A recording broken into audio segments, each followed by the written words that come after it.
Hello and welcome back to the channel. My name is Krashy and today we're going to be doing a tier list. Now, there's tier lists all over the place, let's be real. And, you know, everybody has their own opinions, but I wanted to make my own. Now, here's the thing. I'm literally making my own. So I imported like the tier list template. I've got all the Pokemon in here and I'm just going to go, you know, in order. Now, I don't think that anything's going to be in this D list so that you can see them all stacked up. But yeah, I wanted to make my own tier list, so let's go ahead and do it. I don't think I'm going to publish this image or anything when I'm done with it, but let's go ahead and do it. And I'm not doing it in any particular order. Let's start with Slowbro.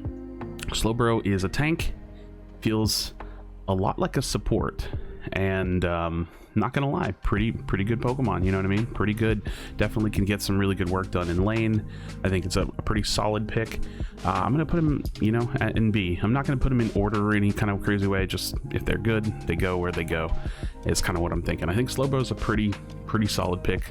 I think that if if you're looking to like fill in games, Slowbro's awesome.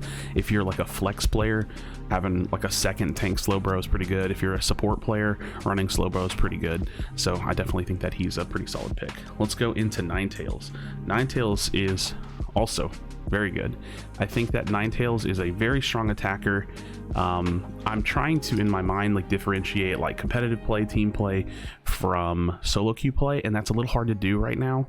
But I think that Ninetales has potential to be an A tier like attacker, has potential to be like an A tier like mage in the game, since you are using SP items. Has a lot of CC, a lot of support in the kit, so maybe a support Ninetales coming out on a team as well, or you know, support players that flex out a little bit.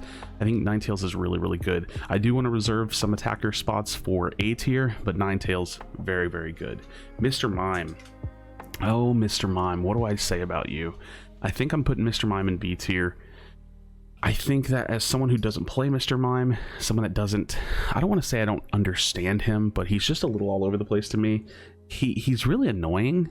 I don't really feel like he's overly impactful or that it like drives me crazy, Mr. Mime, or anything like that. Like, I don't think he's just like super strong, but I think he's pretty darn reliable. We're gonna go ahead and put Mr. Mime there. Machamp. Let's do it. Machamp is nuts. Machamp is an insane jungler, very strong. I think that you can probably carry him in lane a little bit. I'm not really sure how well he does in the early game. I've played it a couple times, but you know, there's a difference between pulling something off and it being good. But he's just strong. He's got a really strong kit. He's very fast, very mobile, does a lot of damage, a lot of burst, insanely strong. I think it's just nuts. Lucario is like almost the same thing. Very strong, very aggressive, has a lot of dashes, a lot of mobility, really good burst. The ultimate is just like added extra, because it doesn't even feel like his ult does anything sometimes, but just really strong. Greninja is really interesting. I think I have to put Greninja in B tier, and I'm not really sure. This is a really tough one. This is like an A-B for sure. The thing about Greninja is that I don't think he's the best attacker when it comes to like laning as like a physical damage attacker. And I love Greninja in the jungle, but I think that if you're running Greninja in the jungle, you have to build the team comp around that. So you don't really want like a triple attacker team, or at least I don't really think triple attacker teams are really the way to go for late game. So it's not impossible. You could run like a double tank team and have like Slowbro Snorlax or Crustal Snorlax split laning from each other with like an all-rounder and an attacker with a second attacker in jungle. It's definitely possible. So it's because of his like slight lack of versatility in like solo queue that makes me put him lower than A tier.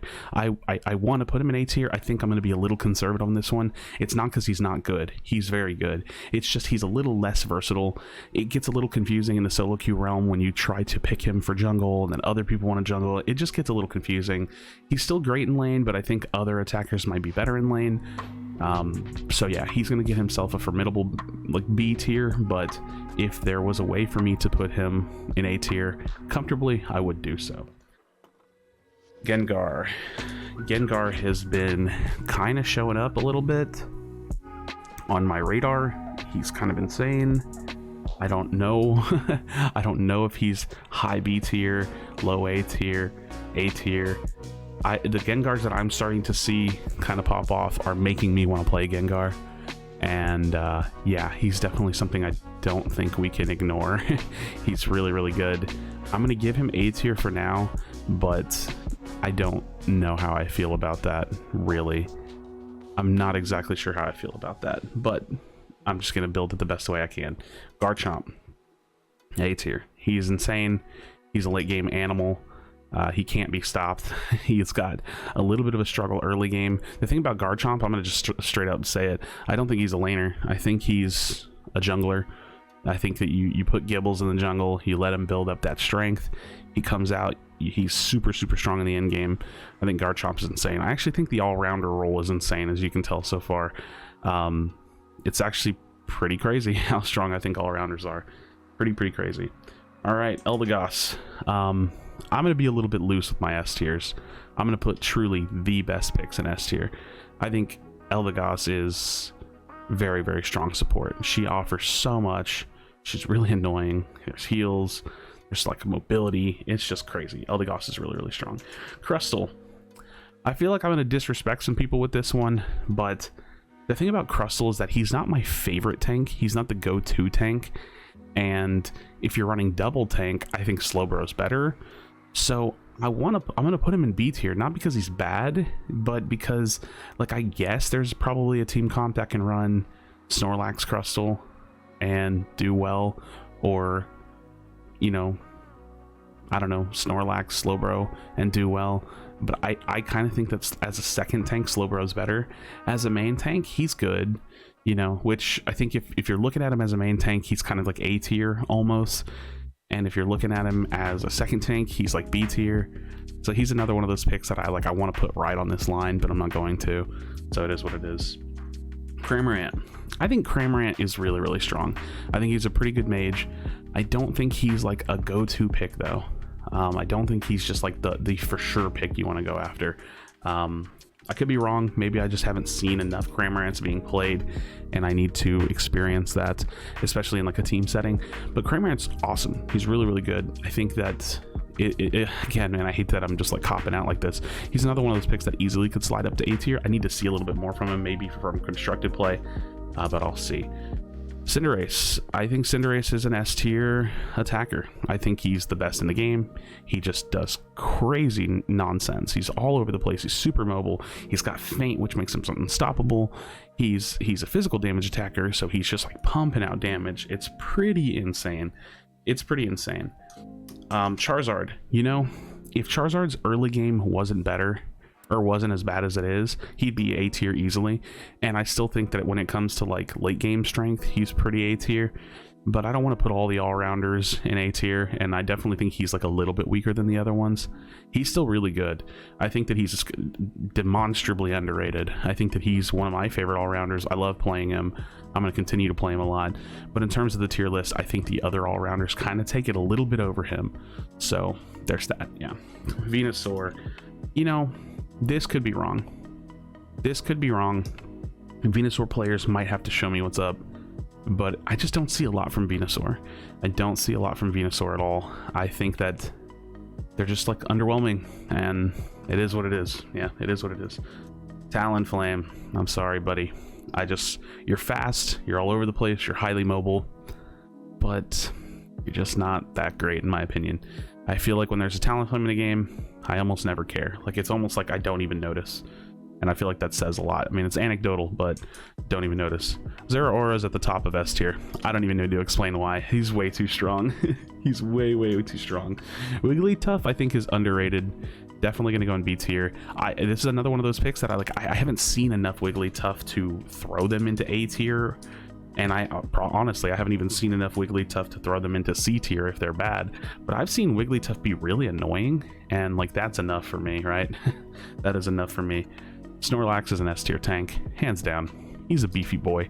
He's awesome. Great lane, great CC, great end game. Scales super well. Very strong. All right, Pikachu. Pikachu is A tier. Very good. Built-in CC for an attacker. Has great damage output, fills the mage attacker role very well. I think is super strong. super, super strong. And last but not least, we have Absol, who, you know, I feel like people aren't gonna like me, but I think speedsters are kind of weak in general. I just don't think they're that great. I think that Gengar and Zeraora are the obvious standouts, and Gengar, I'm like barely like figuring out that I think he's super, super good. But honestly, if Absol and Talonflame don't get super fed, they just don't scale into late game, and they don't really do anything, and then they just get wiped instantly, and then the game is over. So not a huge fan. So yeah, this is about my tier list. I know it's a little all over the place because I don't organize it in any kind of special way, but let's look at it top down. Eldegoss, Cinderace, Zeraora, Snorlax, like literally that is a team comp right there. Like you can throw an all-rounder in that comp, you can throw a Pikachu in that comp. That comp is disgusting. So much damage. In terms of all-rounders, I think the all-rounders are crazy, man. They're so good. It's actually nuts. Some of them built for jungle, some of them decent in lane. Like they bring some versatility, they bring some health, they bring some damage, they bring great stats to the table.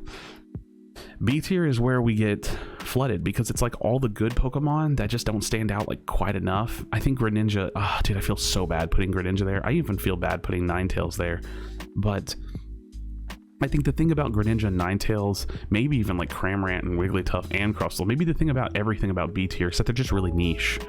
I think that you can easily make a comp that wins like tournaments with any of the people in B tier in this list. It's just about making the comp for it. So when it comes to just like raw strength, you look at it at face value, it's strong. A and S tier take that, but B tier is much more niche. And C tier, I'm not gonna lie, I think that these Pokemon are kind of in a position where I just like wouldn't play them that much. They're not useless, but they're not very good.